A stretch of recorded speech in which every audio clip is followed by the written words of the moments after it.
Hello friends, आप सभी का एक बार फिर से स्वागत है गुरुकुल एजुकेशन क्लासेस पर। दोस्तों, हम कर रहे थे घन यानी कि पासा, जिससे रिलेटेड हमने बहुत सारे क्वेश्चंस पिछले वीडियो में करे थे। बहुत सारी टाइप्स हमारी हो गई थी, लेकिन उसके अंदर कुछ दो टाइप्स बच गई थी। अगर एक ही घन की अगर दो स्थितियां या एक ही स्थिति दे रखी हो और उसकी विपरीत सतह पर क्या अंक होगा या फिर क्या चिन्ह होगा, उसके देखिए आप मैंने क्योंकि अंकों पर आधारित ही प्रश्न करवाए थे। जब उसकी सतहों पर 1 2 3 4 5 और 6 तक लिखा हो, उस तरह के टाइप्स के प्रश्न ही करवाए थे।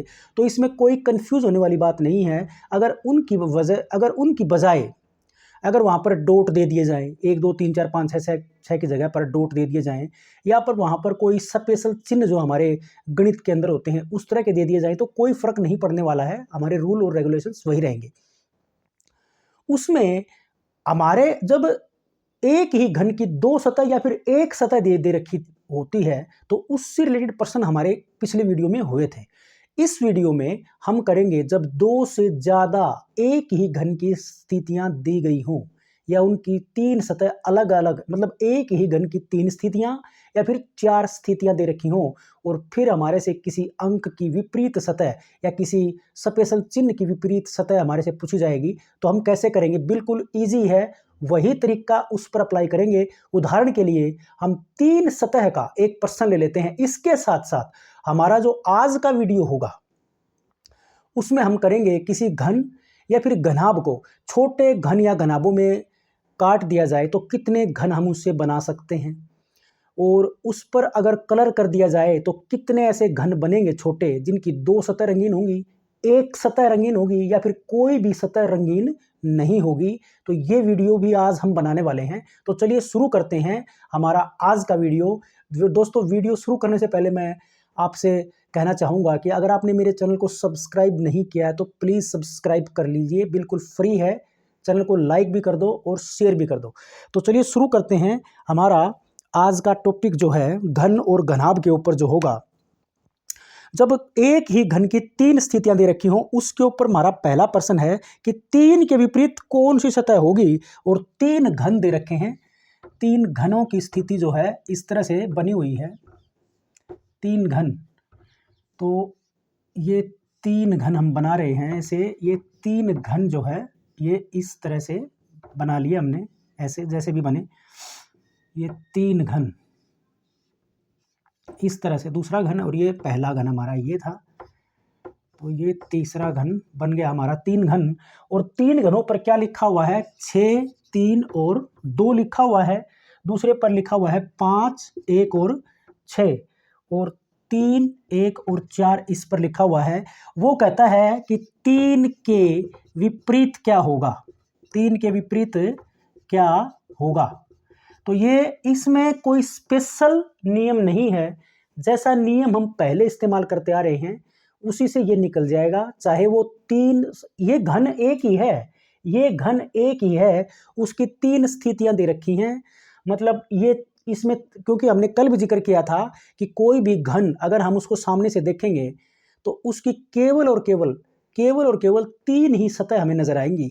तो ये मान के चलिए कि आप अलग अलग कोनों पे एक ही घन के, एक बार इस कोने के सामने खड़े हुए, फिर इस दूसरा कोना ये दिख रहा था हमारा जिसके सामने 1 और 6 था, इस पे खड़े होकर इस कोने के सामने खड़ा होकर के देखा, फिर हमने इस कोने के सामने खड़ा होकर के देखा, तो हमें ये एक ही घन की तीन स्थितियां इस तरह से नजर आएंगी।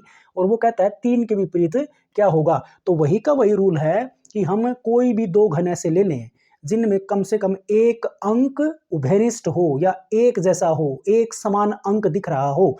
देखिए, अब इस घन में 3 6 और 2 है, इसमें 1 5 और 6 है। इस घन, ये दो इन दो, पहला घन और दूसरा घन, और ये हमारा तीसरा घन है। तो आप पहले दो घन से भी निकाल सकते हो, इससे भी निकाल सकते हो, क्योंकि इसमें भी एक अंक, ये एक इसमें भी है एक इसमें भी है, मतलब ये अंक समान है। आप 2 और 3 से भी निकाल सकते हो। इस घन की हमें कोई आवश्यकता नहीं है। अगर आप इससे निकालते हो तो आप इन दो घनों से निकालते हो तो आपको इस घन की कोई आवश्यकता नहीं है। चाहे ये चार घन भी हो जाते हैं तो भी कोई इफेक्ट नहीं पड़ेगा, रूल हमारा उस पर भी वही रहेगा। इसलिए मैं चार वाला छोड़ रहा हूं। वैसे तीन वाला एक कर देते हैं हम, टाइम बचाने के लिए। तो 3 के विपरीत निकालेंगे तो वही का वही क्या तरीका था हमारा कि अगर एक घन की 2 स्थितियां दे रखी थी, जैसे हमारे पिछले क्वेश्चन हमने किए पिछले वीडियो में, तो उसमें क्या था कि जब एक घन की 2 स्थितियां दे रखी हों तो हमें को उभयनिष्ठ अंक, जैसे इसमें उभयनिष्ठ अंक 6 है, 6 और इसका भी 6 है, तो ये पहले वाले घन की स्थिति, ये दूसरे वाले घन की स्थिति में हमें क्या चलना पड़ेगा, क्लॉकवाइज चलेंगे, घड़ी की दिशा में ऐसे घूमेंगे, ऐसे इसमें भी ऐसे ही घूमेंगे और वो अंक लिख देंगे यूं के यूं। तो 6 उभयनिष्ठ है, 6 से शुरू करेंगे, उभयनिष्ठ अंक से शुरू करना चाहिए। तो 3 6 के बाद में आएगा 3 नहीं 2 आएगा, क्योंकि क्लॉकवाइज घूमेंगे तो ये इस पर जाएगा, फिर इसके बाद में 3 पर आएगा अगर क्लॉकवाइज घूमेंगे तो, और इसमें क्लॉकवाइज घूमेंगे तो ये 1 पर आएगा और यहाँ से 5 पर आएगा। तो यहाँ पर 6 से यानी कि उभयनिष्ठ अंक से शुरू करेंगे तो 6 के बाद में आएगा 2, 2 के बाद में आएगा 3। ऐसे ही अगर हम दूसरी जो इमेज है उसके ऊपर जाएं तो 6 से शुरू करें तो 6 पहले आया, इसके बाद में आएगा 1 और उसके बाद में आएगा 5।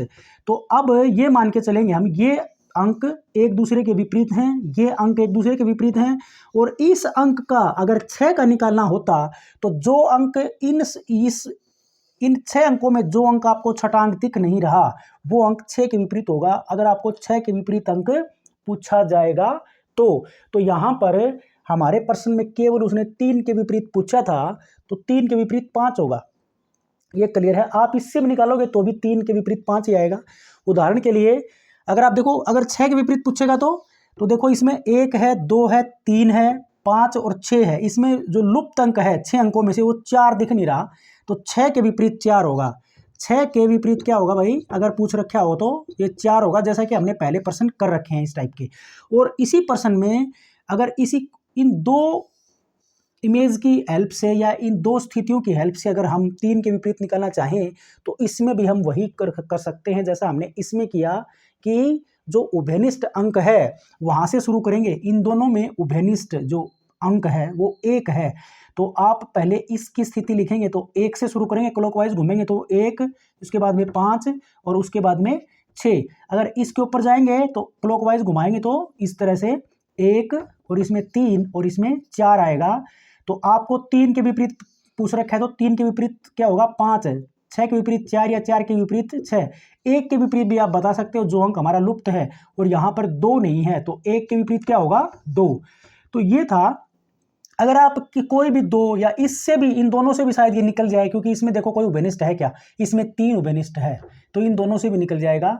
मतलब जिन 2 इमेज या घनों की सहायता से हमारा आंसर मिल रहा होगा तो हम उससे उसको निकाल देंगे, और जो तीसरा या चौथा जो बचेगा उसकी हमें कोई आवश्यकता नहीं पड़ेगी, उसके बारे में हमें सोचना ही नहीं है।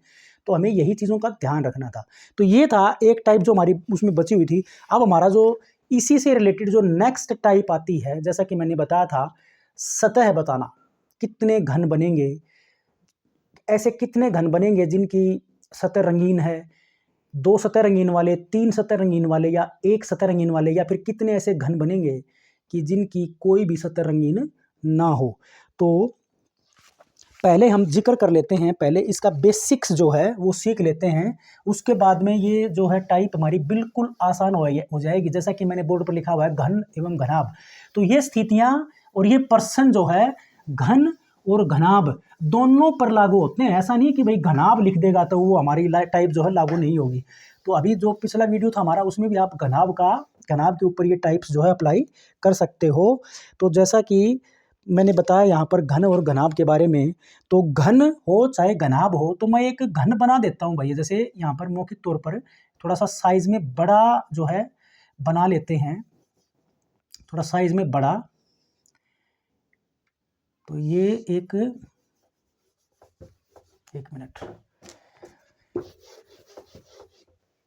कुछ याद रखने वाली चीज़ें हैं इसमें। जैसे मैं इसको इस तरह से बनाते हैं,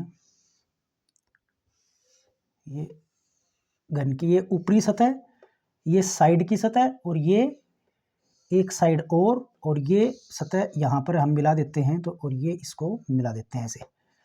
तो घन की केवल और केवल हमें 3 ही सतह नजर आती हैं, जैसा कि हम जो है करते आ रहे हैं। तो यहाँ पर अगर देखो उदाहरण के लिए मैं एक बार ये मान के चलूँ कि हम इस घन के, हमारा टॉपिक क्या है आज का, घन एवं घनाभ से अगर हम छोटे घन और घनाभ अगर बनाएं, उसकी प्रत्येक भुजा को उतने बराबर बराबर टुकड़ों में काट करके, कि अगर हमने इस भुजा को हम 3 भागों में बांटेंगे तो ये भी काट 3 भागों में बराबर, ये भी 3 में, और इसका जो 3 सतह हमें दिखाई नहीं दे रही वो भी कटेंगे इसके साथ साथ, मतलब कंप्लीट ये इसको कट कर दिया जाए तो हमें, क्योंकि 3 सतह दिख रही है ना, तो अगर हम इसके उदाहरण के लिए यहाँ पर केवल 3 सतह काट लेते हैं, केवल ही 3 सतह, ताकि हमारा कन्फ्यूजन दूर हो जाए। तो 3 सतह में काटेंगे ना, तो इसकी एक सतह तो ये आएगी और दूसरी सतह ये आ जाएगी, तीसरी ये बचेगी। ऐसे ही अगर हम इसकी 3 सतह काटें तो ये 3 सतह इस तरह से कटेंगी, 3 सतह होगी। ऐसे ही अगर हम इसकी 3 सतह बनाएंगे तो एक ये कटी, एक ये कटी, इसकी ज़्यादा बड़ी बड़ी करनी पड़ेगी थोड़ा सा 3 सतह बनाने के लिए, एक सतह और ये 2 सतह और ये बन गई तीसरी सतह। तो बात ये आती है कि अगर हम इसके ऐसे ही फिर उतनी ही दूरी के इसकी 3 सतह ये ऐसे कटेंगी, ऐसे ये 3 सतह ऐसे कटेंगी, ऐसे ही फिर ये इसकी भी 3 सतह ये इस तरह से कटेंगी क्रॉस में ऐसे, और वैसे ही इसकी भी 3 सतह अगर काटेंगे तो 1 और 2 और ये तीसरी हो ही गई है इसमें। तो आपके सामने जो है देखिए, अब इसमें किसी भी घन के, हमने पहले जिक्र किया था कि जिक्र कर लेते हैं उनका भी, कि कोई भी घन हो या फिर हो घनाभ, तो याद रखने वाली चीज़ें क्या हैं इसमें, उन्हीं का जिक्र करेंगे हम। घन एवं घनाभ में कोने कितने होते हैं, कोने होते हैं भाई 8, याद रखने वाली चीज़ें हैं। और वो कोने कल भी मैंने जिक्र किया था, ये कोने, ये कोना, ये कोना, ये कोना, ये कोना, फिर ये कोना, फिर ये कोना आपका, फिर ये कोना। ऐसे ही इसके पीछे जो नीचे बच गए, नीचे बेस पर बचेंगे, और उधर दाएं बाएं जो भी बचेंगे वो टोटल होते हैं 8। आप कोई भी घन आकार की लकड़ी का कोई भी गुटका बनवा सकते हो कहीं पर जा करके, उसे आप चेक करोगे तो कोने उसके 8 मिलेंगे। जैसे हमारा फ़ोन है ना, फ़ोन वो घनाभ के आकार का है, उसके कोने कितने बनेंगे, 8 बनेंगे। कभी भी आप चेक कर सकते हो अपने फ़ोन जो है हमारा वो घनाभ के आकार का है, थोड़ा पतला है लेकिन उसको हम घनाभ कह सकते हैं। जैसे ब्रिक्स है, ईंट एक घनाभ आकार की आकृति है, कल भी मैंने वीडियो में जिक्र किया था, उसके कोने 8 बनेंगे, आप देख लेना। तो कोने 8 होते हैं। इसकी जो सतह होती है ना भाई, सतह होती है इसकी 6, 1 2 3 तो हमें दिख रही हैं। एक सतह ये देखो, ये वाली सामने वाली, ये वाली सतह, और दूसरी वाली सतह ये, और एक इसकी टॉप वाली सतह। ऐसे ही फिर इसके बैक साइड में एक नीचे और एक उसके उस तरफ, यानी कि 3 सतह हमें दिख रही हैं, 3 सतह हमें दिखाई नहीं दे रही हैं। तो टोटल सतह जो बनेंगी वो बनेंगी 6 सतहों से मिलकर के घन या घनाभ बनता है। इसके साथ साथ अगर हम किनारे की बात करें, अगर किनारे क्या बनेंगे, देखो ये किनारा है, ये किनारा जहां पर ये कोना बनता है, कोने कह सकते हो आप, ये कोने, ये वाले, एक ये कोना भी बनेगा, एक ये कोना बनेगा, एक ये कोना बनेगा, एक ये कोना बनेगा, एक ये बनेगा, ये बनेगा। तो ये टोटल किनारे कह सकते हो आप इनको। तो ये बनेंगे टोटल 12 किनारे होते हैं इसके अंदर। तो अगर अब हमारे देखो, वैसे तो यहाँ पर हमने 3 भाग काटे, तो ऐसे काट के पेपर में देखेंगे तो हम नहीं बता सकते भाई इसमें कितने घन, अगर हमने इसके 3 टुकड़े चारों तरफ से ऐसे 3 भागों में काटेंगे तो कितने और नए घन या घनाभ बनेंगे। अगर ये घन है तो घन बनेंगे उसके, और ये घनाभ है तो फिर वो उसके भी पार्ट्स करेंगे तो घनाभ भी बनेंगे। तो कितने घन या फिर घनाभ बनेंगे, तो उसके लिए हमारे कुछ छोटे छोटे फॉर्मूले हैं। तो उनकी हेल्प से आप आसानी से इन प्रश्नों को हल कर लोगे। अगर इस पर रंग नहीं किया गया है, अगर ये साधारण जो है घन या घनाभ है, और इस पर कोई किसी प्रकार का कलर नहीं किया गया है, तो हमारे पहले हम ये निकाल लेते हैं कि कुल घन कितने बनेंगे। इसमें याद रखने वाली चीज़ें हैं, कुल घनों की संख्या, कुल घन या घनाभों की संख्या कितनी बनेगी। ये बनेंगे n की 3। अगर इसके 3 पार्ट्स करे गए हैं, अगर n क्या है भाई, n क्या है, जितने उसके टुकड़े करे, जितने भागों में उसको काटा, जितने भागों में घन या घनाभ को काटा है वो आपका स्मॉल n है। तो घनाभों की संख्या को अगर हम कैपिटल N से लिखें ना, तो n बराबर होगा n की 3। यदि हमने 3 भागों में काटा तो n का मान 3 हो गया, 3 का घन कर देंगे तो 27 हो जाएगा। तो 27 जो है उसके घन या घनाभ बनेंगे। तो ये था उसके प्रत्येक, इसमें घन की भुजा निकालेंगे। अगर प्रत्येक जो घन बनेगा ना, प्रत्येक घन की या घनाभ की भुजा निकालने का फार्मूला क्या है?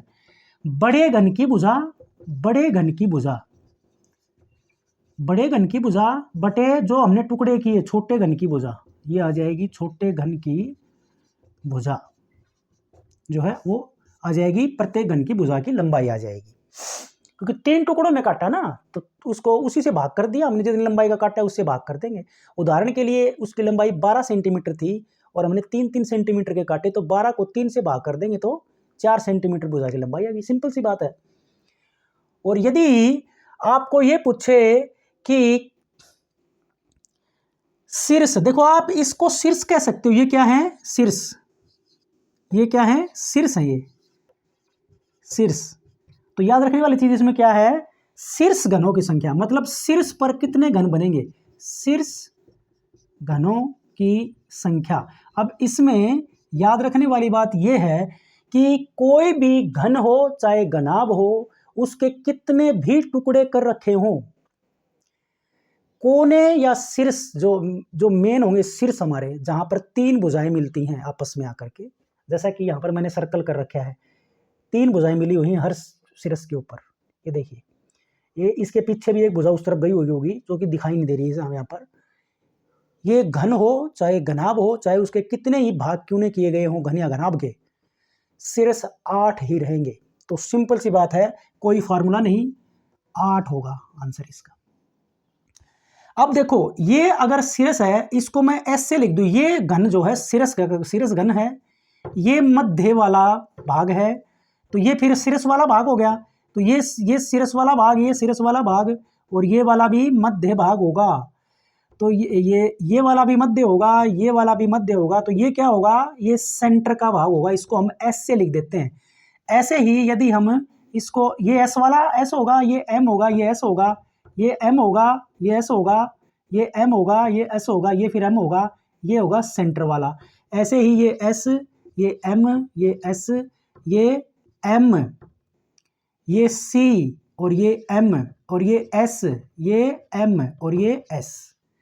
तो इससे आपका कंफ्यूजन दूर हो जाएगा कि यदि ये क्या है, ये शीर्ष वाला, ये जिसका ये शीर्ष बना हुआ हो, वो वाला घन, ये एक ये वाला घन ये होगा, एक ये होगा, एक ये होगा। तो आप इनको गिन के देखोगे तो शीर्ष वाले घनों की संख्या बनेगी टोटल 8। आप गिन के देख सकते हो, ठीक है।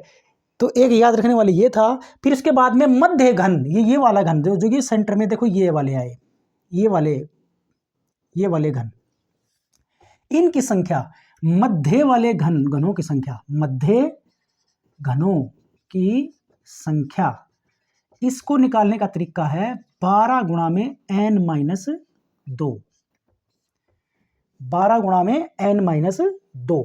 इस फार्मूले से जो है मध्य वाले घन, इन घनों की संख्या, देखो हम गिनेंगे पेपर में तो बहुत टाइम लग जाएगा, और हो सकता है 3 के बजाय इसके हम 4 भाग कर दें तो और भी फिर हम कंफ्यूज हो जाएंगे। 5 भाग भी कर सकता है वो, उसके 6 भाग भी कर सकता है। यहाँ पर तो इसमें तो शायद हम गिन भी लेंगे, जो सामने हमें दिख रहा है जो कि 3 भाग कर रखे हैं, तो टाइम कंज्यूम है, होता है ज़्यादा, उससे बचने के लिए हम जो है निकालेंगे। इसके बाद में मध्य आ गया हमारा, शीर्ष आ गया। अब इसके बाद में हमारा ये सेंटर वाला, सेंटर घनों की संख्या, या कह लो या केंद्रीय घनों की संख्या, केंद्र के घनों की संख्या, केंद्र के घनों की संख्या अगर निकालनी होगी तो उसका फार्मूला बनेगा 6 × n-2 का स्क्वायर। ये फार्मूला बनेगा इसका, ये s निकालने का फार्मूला। ये c लिख दिया मैंने, ये c लिख सकते हो आप, या फिर ऐसे लिख दो, s ठीक रहेगा। s केंद्र के घनों की संख्या जो बाहर से दिखाई दे रहा है, और एक बनेगा भाई अंतः केंद्र पर बने घनों की संख्या। अंतः केंद्र घनों की संख्या है जो हमें दिख नहीं रहा, बिल्कुल अंदर है वो, बिल्कुल सेंटर पर। तो अंतः केंद्र पर बने घनों की संख्या, अंतः केंद्र पर बने घनों की संख्या अगर निकालना होगा तो वो होगा n-2 का घन। ये फार्मूला है उसका, अंतः केंद्र पर बने घनों की संख्या n-2 का घन। तो ये कुछ 3, 4, 5 फार्मूले हैं, ये आप याद रखिए।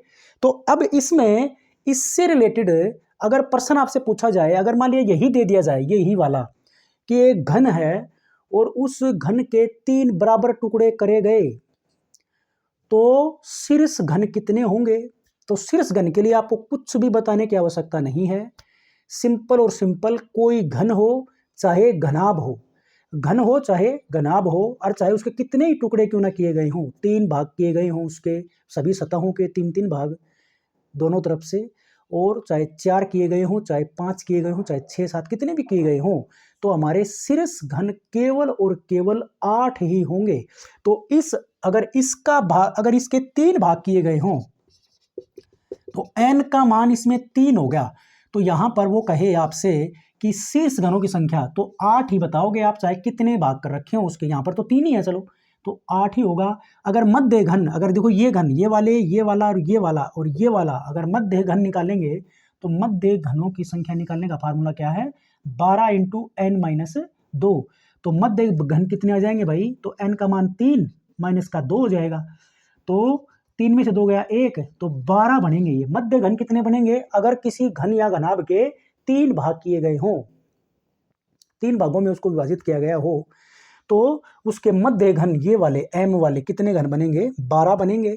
और यदि मध्य के बाद में हमारा आता है केंद्र, देखो ये वाला घन जो हमें दिख रहा है, जो हमें दिखाई देगा, वो घन होता है सेंटर वाला घन, केंद्रक पर बना घन, बाहर की तरफ, बाह्य केंद्र कह सकते हो आप इसको। अगर आप अंतः केंद्र कह रहे हो तो आप इसको बाह्य केंद्र कह सकते हो, बाहर का केंद्र। बाह्य केंद्र पर बने घनों की संख्या का फार्मूला क्या है, 6 इंटू n-2। तो 6 इंटू n का मान 3 माइनस का 2 का स्क्वायर कर देंगे, 3 माइनस का 2 का स्क्वायर करेंगे तो 1 का स्क्वायर 1 ही होगा, तो 6 बनेंगे वो। अगर 3 भाग कर रखे हैं तो बाह्य केंद्र पर बने घनों की संख्या होगी 6, अगर उसके 3 भाग किए गए हैं तो किसी घन या घनाभ के। और यदि आपसे पूछे अंतः केंद्र पर बने घनों की संख्या निकालना होगा तो सिर्फ और सिर्फ ये फार्मूला बनेगा। तो यहां पर 3 माइनस का 2 का स्क्वायर करना पड़ेगा, 3 में से 2 गया 1 का वर्ग, तो 1 ही आएगा। तो केवल और केवल अंतः केंद्र पर एक ही घन बनेगा। जैसा कि आप समझ भी रहे होंगे कि ये सेंटर में है तो इसके नेक्स्ट वाला ही होगा वो, तो केवल एक ही होगा, दोनों तरफ वही एक सेंटर में पड़ेगा, बाकी ये एस एम एस बन जाएंगे, मतलब शीर्ष पर और मध्य बने और बाह्य केंद्र में बने घनों के बाद में केवल एक ही घन बनेगा, आप बना के देख सकते हो। तो ये था हमारा याद रखने वाला। लेकिन अब देखो इसी से ही हमारा जो टाइप है, जैसे कि एक पर्सन अगर हम लेके चलें, जैसे इसका एक पर्सन लेंगे, अगर सतहों को रंग कर दिया जाए, देखिए एक पर्सन में कहता है कि एक पर्सन ले लेते हैं, एक 6 सेंटीमीटर के घन को सभी तरफ से लाल कर दिया गया। अगर इस घन के ऊपर रंग कर दिया जाए, लाल रंग कर दिया जाए, तो देखो सोचने वाली बात है, ये वाला जो घन होगा, अब वैसे मौखिक समझा रहा हूँ, फार्मूले हमारे वही रहेंगे। अगर रंग कर दिया जाए तो ये जो कोने के यानी कि ये शीर्ष के ऊपर बिल्कुल बाहर के कोनों पर जो घन है उसके 3 हिस्से रंग में आएंगे अगर काटेंगे तो। देखो एक वाला ये हिस्सा, एक इसका ये हिस्सा और एक उसके जो हमें दिखाई नहीं दे रहा वो वाला हिस्सा, 3 हिस्से आएंगे। इसके 2 बनेंगे रंग, ये वाला और ये वाला, बाकी जो बचा कोई भी भाग इसका रंग नहीं आएगा। और ये वाला फिर 3 में आएगा, देखो एस एस एस आया, ऐसे ये यहाँ पर भी तो है। तो जो कोने, जो 8 हमारे शीर्ष के ऊपर जो घन बनेंगे उसके 3 सिरे रंगीन होंगे। याद रखने वाली बात है, शीर्ष घनों की संख्या तो 8 होती है, अगर हम रंग कर दें तो इसके 3 सिरे या 3 सतह, इसकी 3 सतह लाल होंगी, 3 सतह रंगीन बनेंगी। भाई याद रखने वाली बात है कि शीर्ष पर जो घन बने हुए होते हैं उसके 3 सतह रंगीन बनेंगे, चाहे कोई भी रंग कर रखे हो। और दूसरा फिर मध्य वाला, अब मध्य वाला देखो इसके अगर कलर करेंगे तो ये वाला इस पर रंग आएगा और ये बाहर वाला इस पर रंग आएगा। तो जो मध्य वाला आपका भाग है, मध्य वाला जो घन बनेगा उसके केवल और केवल 2 सतह उसकी रंगीन बनेंगी। मतलब ये जो मध्य घनों की जो संख्या है इसमें 2 सतह रंगीन बनेंगी, 2 सतह रंगीन बनेंगी। इसके साथ साथ जो बाह्य केंद्र पर देखो ये वाला जैसा कि आपको दिख रहा होगा, ये भी यहाँ पर भी मैं एस ले लेता हूँ, सी ले रखा है एस। ये वाला और ये वाला आप कोई भी देख रहे हो, इसकी केवल और केवल एक सतह रंग के कांटेक्ट में आएंगी, बाकी 5 सतह जो बचेंगी इसकी, वो उसके ऊपर कोई कलर का इफेक्ट नहीं होगा। तो ये जो बाह्य केंद्र वाला जो घन बनेगा, इसकी केवल एक सतह रंगीन होगी, याद रखने वाली चीज। और अंतः केंद्र पर वो बिल्कुल अंदर बना हुआ है, तो उसके ऊपर रंग नहीं जाएगा, तो रंगहीन बनेगा। ये अंतः केंद्र पर बना जो घन होगा वो क्या होगा भाई, रंगहीन। तो पेपर में सिर्फ इतना फर्क आएगा कि भाई ऐसे कितने घन हैं जो रंगहीन हैं या जिन पर कोई भी किसी प्रकार का कोई रंग नहीं है, तो वो हमारा क्या होगा, ये अंतः केंद्र पर बना घन। और फिर वो पूछेगा बाह्य केंद्र पर बने घनों, रंगीन घन कितने हैं बाह्य केंद्र पर बने, तो बाह्य केंद्र के ऊपर फार्मूला तो हमारा वही का वही लग जाएगा। या फिर ये पूछेगा कि ऐसे घनों की संख्या क्या है जिसकी एक सतह रंगीन है। तो एक प्रश्न है, हम उसको ले लेते हैं, उसकी हेल्प से आपके कंफ्यूजन सारे दूर हो जाएंगे। प्रश्न में कहता है कि एक 6 सेंटीमीटर का घन दे रखा है, मैं इसको मिटा देता हूं यहां से, ये इसको मिटा देते हैं। वो कहता है कि 6 सेंटीमीटर का एक घन है, 6 सेंटीमीटर का एक घन है, इसको सभी तरफ से लाल रंग से रंगा गया है, इसको सभी तरफ से लाल रंग से रंगा गया है, लाल रंग कर दिया गया है इसको। 6 सेंटीमीटर लंबाई का एक घन है, इसको 6 समान भागों में काटा जाता है। इसके भाग कितने कर दिए भाई, भाग कर दिए इसके 6 समान भागों में काटा जाता है, समान भागों में जो है इसको काटा गया, 6 समान भागों में इसको काटा गया है। तो निम्न प्रश्नों के उत्तर दें। तो पहला जो प्रश्न है ना भाई, हमारा पहला प्रश्न वो है कुल कितने घन बनेंगे। क्या प्रश्न है, कुल कितने घन बनेंगे, ये इसका फार्मूला मैंने बताया था।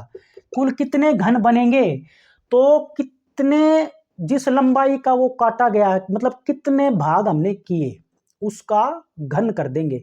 तो उसको कितने भागों में काटा गया है, 6 समान भागों में काटा गया है, तो कितने घन बनेंगे उसी का घन, जैसे कि हम यहाँ पे मैंने बताया था n का घन, ये वाला कुल घन कितने बनेंगे, जितने नंबर ऑफ घन्स में उसको काटा गया।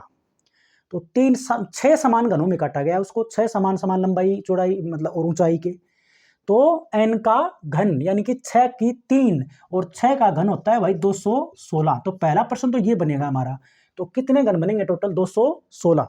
दूसरे प्रश्न पर आते हैं, कितने ऐसे छोटे घन हैं जिनकी कोई भी सतह रंगीन नहीं है। मतलब कोई सतह रंगीन वाले घनों की संख्या निकाली, कोई सतह रंगीन न हो, कोई भी सतह रंगीन ना हो, तो वो होता है अंतः केंद्र पर बने घनों की संख्या। जो अंतः केंद्र पर जो अंदरूनी सतह जो हमें यहाँ पे दिख नहीं रहा है, बिल्कुल अंदर वाला घन जो होगा, जो घन जो कटेंगे उनके ऊपर कोई रंग जो है नहीं आएगा, तो उनकी संख्या निकालने का फार्मूला देखो, ये हमारा लास्ट वाला, अंतः केंद्र पर कितने घन बनेंगे, n-2 का घन। n क्या है कि हमने उसके कितने भाग किए घन के, तो 6 भाग करे हमने यहाँ पर, तो रंगहीन वाले सतह कितनी बनेंगी, 6 - 2 और इसका घन, क्योंकि सतह कितने भागों में काटा है, 6 भागों में, तो 6 में से 2 गया 4, 4 का घन यानी कि 4 चौके 16 चौके 64, तो 64 घन ऐसे बनेंगे जिनके ऊपर जो रंगहीन होंगे या जिनकी कोई भी सतह रंग वाली या रंगीन नहीं होगी। इसके बाद में तीसरा है हमारा प्रश्न, ऐसे कितने छोटे घन हैं जिनकी एक सतह रंगीन है। तो हमने यही जिक्र किया था, एक सतह रंगीन किन की होती है, ये सेंटर वाले जो बाहर से दिखाई दे रहे हैं ये वाले, और इनके नंबर निकालने का फार्मूला हमारे पास ये वाला। तो एक सतह रंगीन वाले घन कितने होंगे, 6 × n-2 का वर्ग। तो n का मान यहाँ पर 6 रखेंगे, 6 में से 2 गया 4, 4 का वर्ग होगा 16, यानी कि एक सतह रंगीन वाले कितने होंगे, एक सतह रंगीन वाले घन, एक सतह रंगीन वाले घन कितने होंगे, ये 6 × n-2, n का मान यहाँ पर 4 रखेंगे, 4 में से 2 गया 2, 2 का वर्ग करेंगे तो ये आ जाएगा गुणा में 4, तो ऐसे होंगे 24। एक सतह रंगीन वाले कितने होंगे? 24। ये ठीक है हमारा। एक सतह रंगीन वाले घनों की संख्या जो है वो कितनी हो जाएगी? 24 हो जाएगी। इसके बाद में